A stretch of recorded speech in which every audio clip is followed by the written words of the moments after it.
Hello, dear friends. I'm Ali Raza. You know me very well. Today we are going to travel to Blue Mosque, Sultan Ahmed. We are going to taking off from our home, Floria Estacionu or Floria Station, and we are going to traveling and take off our Jibisli Bagh or the Topkapı Sheikh Mustafa Jamba Station or station. There are multiple ways to go to Blue Mosque. Like if you are in Metrobus, you can be taking out your tram T1 from Zeytinburnu station, Civizli station and Topkapı station. So we are at the Topkapı station, and now this is the Topkapı Park, public park.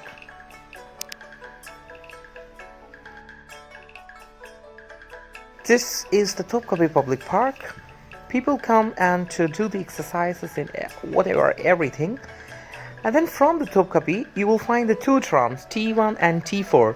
The T4 tram is going to Topkapı Habibullah tram line, you can say, and T1 will be goes from Bağcılar Kabataş tram line. So you have to go for the T1 Bağcılar Kabataş tram line.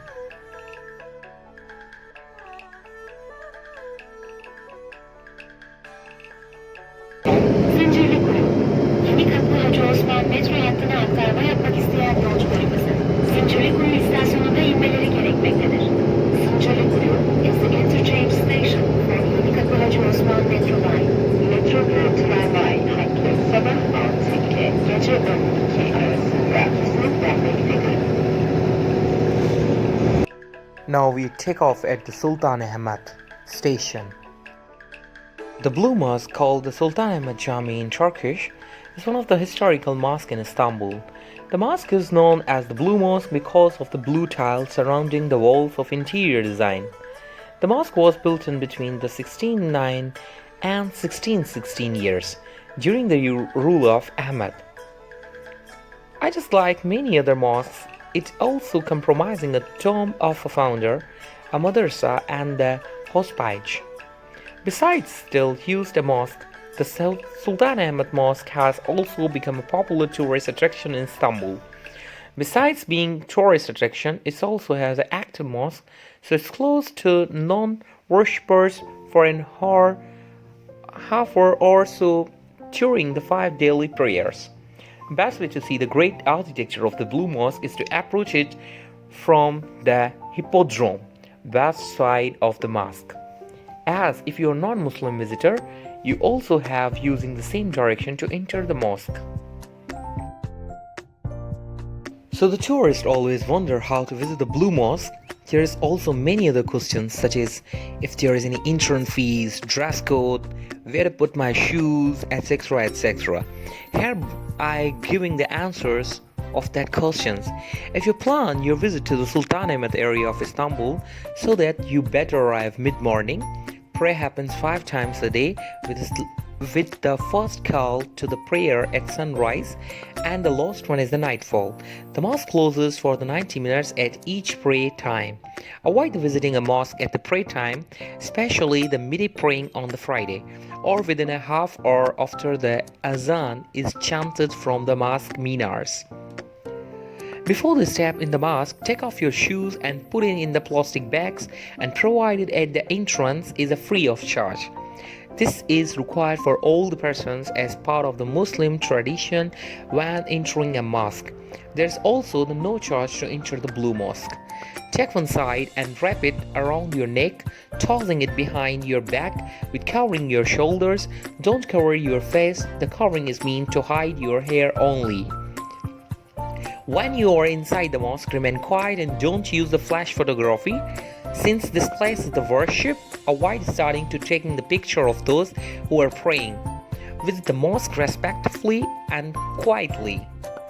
At the mosque exit, you can put used plastic bags in design bin bags and return hats covers to the duty staff. You can do donation to help maintain the mosque at the exit door. It's not compulsory, but if you make donation, you will get the official receipt for it. The mosque by the many tourists because of its bullish interior decoration is the most important mosque of Istanbul. Standing next of the Byzantine Hippodrome is the old city center. It was built by the Ottoman Sultanate between 1609 to 1616, as I told you, by facing the Hagia Sophia in order to complete with it. Its architect was Sedifikar Mehmet Aga, a poet and inlayer as well, and a student of the greatest architecture Sinan. When Ahmed I died in 1617, he was buried near the mosque and the mausoleum was built over his tomb.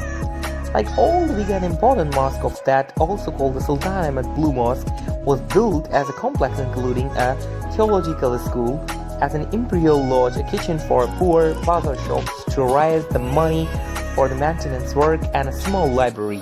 The mosque has also the outer courtyard, accessible by the several gates. An elevated inner courtyard named is a latecomers courtyard, paved in the marble and surrounded by a portico with the small domes. In the center of this courtyard, there is also the fine fountain for the ablution, which is dry today. This is only mosque in Istanbul having 6 minarets. 4 of these have 3 balconies on each and 2 have 2 balconies on each. That makes a total of the 16 in all, reached by the spiral stairs close to the public. Muslims are called to prayer from these balconies 5 times a day by the muezzin. Top of the minarets and the top of the domes are covered with a lead. So there are the 3 entrances to the mosque, and after entering inside, one gets shocked by the floral and geometrical interior decoration and beauty of over the 21,000 Iznik Nijiya tiles. Above the 260 windows with stained glass and calligraphy art of the Quranic verses. The 34-meter high central dome is surrounded by the smaller domes and semi-domes to distribute the heavy weight of the main dome, and all of them all supported by the 4 huge pillars called the elephant legs.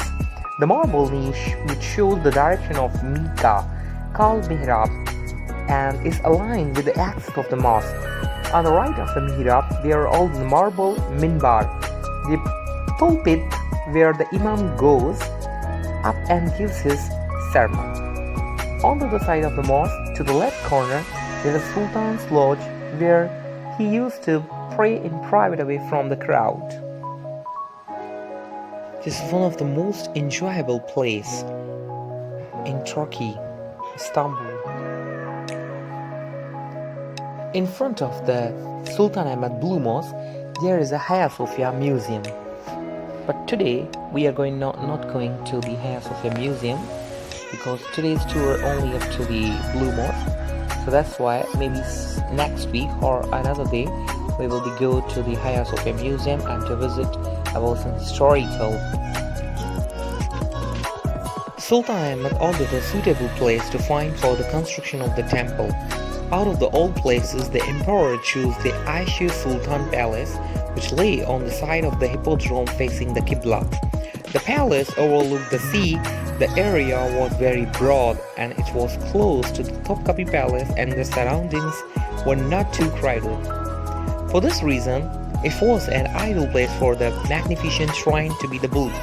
Sultan Ahmed prayed Ayşe Hanım 30 loads of the pure gold dinar and purchased the palace, and the owners was indeed very pleased with the transaction. Architecture Mehmet Ağa was the chief architect of the palace in those years. Mehmet Ağa was a great architect renowned for his great skills in the architecture. He was therefore commissioned by the emperor to build the mosque. Sultan Ahmed asked for the Mehmet Ağa to build a mosque that could compete with the magnificent monuments such as the Hagia Sophia and the Süleymaniye Mosque. After lengthy efforts, Mehmet Ağa drew up the plan for the mosque and presented it to the Sultan. Sultan Ahmed listened to the architectural explanations like to approve the plan. Now we are moving towards the Gulhane Park. Gulhane is the next station after the Sultan Ahmed station. So the first phase of the line was built up between the Sirkeci and Aksaray and opened in 1992. The line connected to the Topkapi and Zeytinburnu direction was later extended to Eminönü station. On 29 June 2006, it crossed over the Galata Bridge and connected to Kabataş. So the business information of this tram which you see that is running, the line length of this tram is 19.3 km and there are 31 stations and 92 wagons, and 65 minutes takes this tram for the one direction. It's operated in every day 6 o'clock in morning time, and it's closed its operations every day at night 10 to 12 a.m. it's closed. Number of passengers daily 320,000 and 295 trips in one way takes daily trips. There was a restaurant of the Le Safaran restaurant in front of the Gulhane Park or at the Topkapi Palace. So I'm going to stay for some time to taking the tea here. This T1 tram line is considered as one of our backbone lines with high capacity and routes. So it provides the opportunity to transfer to the other public transportation vehicles at many points along this route. At the Bağcılar station, you can change the Yenikapi Kraslı metro line and Yenikapi Atatürk Airport metro line and metro bus line at the Zeytinburnu station. The metro bus line for the Çivişlibaş Atatürk Student Dormitory station. At Topkapi station, you can taking the T4 Topkapi Mescid-i Selam tram line. At M1 Yenikapi Atatürk Airport and Yenikapi Kraslı metro line at Yusuf Pasha station. M2 you can taking Yenikapi Hacı Osman metro line in the Marmaray operation at Aksaray station. M2 Yenikapi Hacı Osman metro line at Laleli Istanbul University station. Marmaray operation at Sirkeci station. Eminönü station with the marine businesses. And the F2 Kabataş Karaköy Beyoğlu historical tunnel line and the maritime operation at Karaköy station. At Kabataş station, taking the F1 Taksim Kabataş funicular line, city lines, Ido and marine engines can be transferred. Which is known as the Houses of Roses Park in Turkish.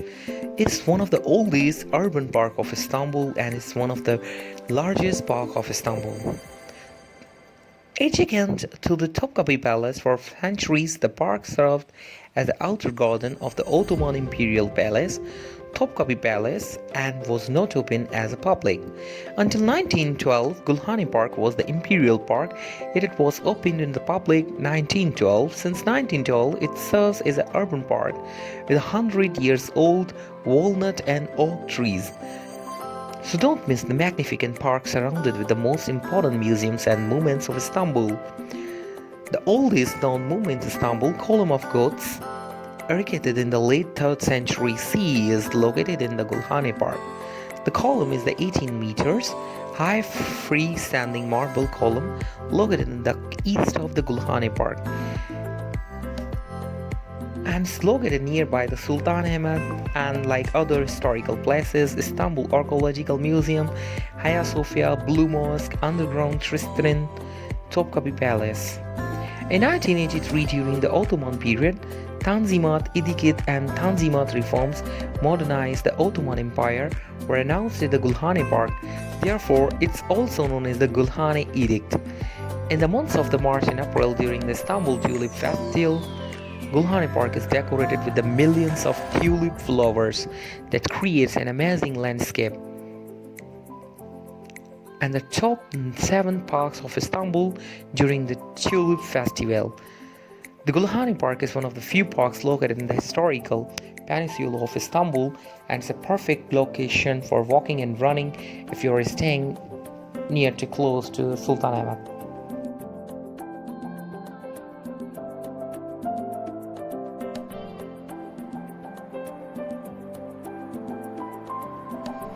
Thank you for watching.